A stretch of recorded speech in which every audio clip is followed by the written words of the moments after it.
My entrance into eternity. Approximately 7 grams dried mushrooms. I'll start off by telling you a little bit about myself. I'm a 24-year-old male with a vast experience with psychedelics. I've tripped on mushrooms more than 100 times, as well as many trips on other substances such as LSD, LSA, AL-LAD, 5-MeO, MIPT, 2CE, just to name a few.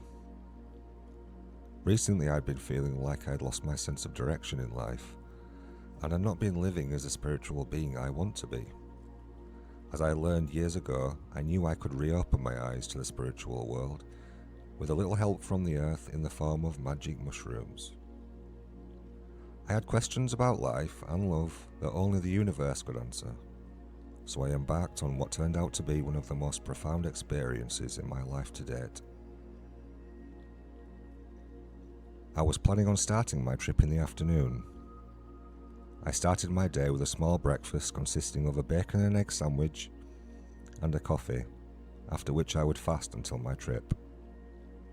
I kept myself well hydrated beforehand as well. I did some running around in the morning before returning home. After cleaning and preparing my room for the trip, which included hanging a tapestry of a beautiful psychedelically themed woman that would become the focal point of my trip, at least the parts that I was in this reality for. I then consumed approximately 4 to 5 grams of an unknown strain of magic mushrooms at approximately 3:30 p.m. I've always been a consume them straight up kind of guy, so I slowly chewed them and washed them down with a litre of orange juice. I then proceeded to start some more random house chores, tidying my kitchen, starting some laundry, and organising some clutter that was in my basement, while I waited for the warm familiar feeling of the psychedelic realm to creep into my psyche. It took around 30 minutes before I started to feel any effects, and unlike other high doses that I've taken, it crept up slowly, rather than a typical hit by a bus feeling. I actually thought that because of the few smaller doses I'd taken in recent days, that I wouldn't get the trip I was hoping for.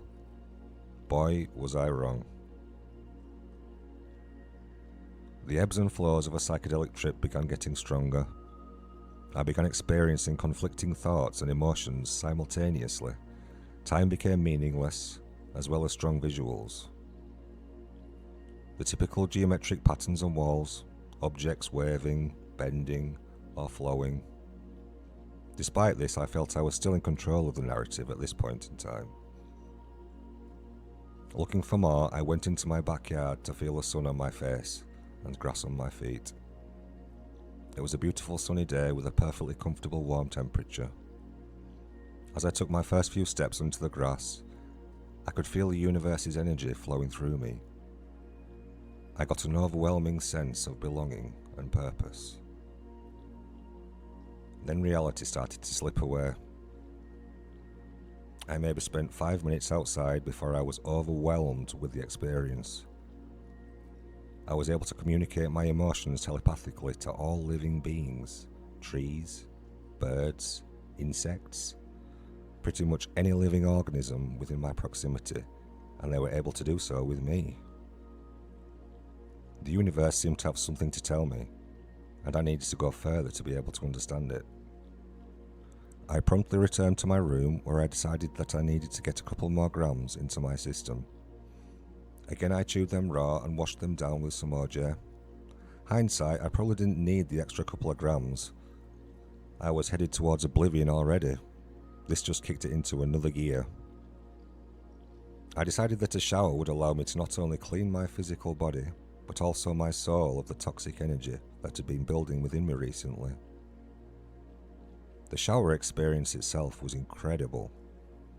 I was able to feel every individual droplet of water caress my body. I began to feel my grasp on reality slip rather quickly, and realised I needed to get myself out of the shower and somewhere safe. The universe was coming for me. It took every fibre of my being to stay in our physical world until I was able to make my way into my bed. I was greeted by my tapestry in all of its vibrant psychedelic glory, and the beautiful woman who was going to be my guide into eternity. I curled up under my comforter as I was pulled deeper into my trip. I began experiencing extreme spiritual discomfort. It felt as every bone in my body was breaking and being reformed. My limbs were contorting wildly, and I quickly realized that I was dying. My soul was leaving my body so that I could continue on and find the answers I was looking for. The moment I accepted my fate and made peace with the life I'd lived, all of my discomfort was removed, and I experienced a moment outside of time, and it was revealed to me the purest feeling that we are able to experience: unconditional love. The rest of my time with the universe is fairly cloudy. I do remember speaking to loved ones that had passed, and being given some clarity on how to express my love for others in a meaningful way. After receiving all of the information I needed, I was told that it was time for me to return to my physical body. I remember snapping back to reality and feeling a sense of gratitude that I get to experience the world again. It took me another couple of hours before my mind became relatively sane again. After the majority of my trip had subsided, I took some time to reflect on what I'd just experienced.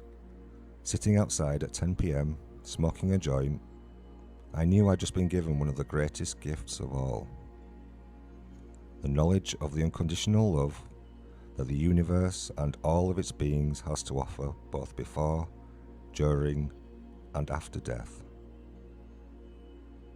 There comes a moment in a trip as powerful as I experienced where you know you can never be the same person you were before. I will forever be grateful for the time the universe dedicated to my spiritual growth that day.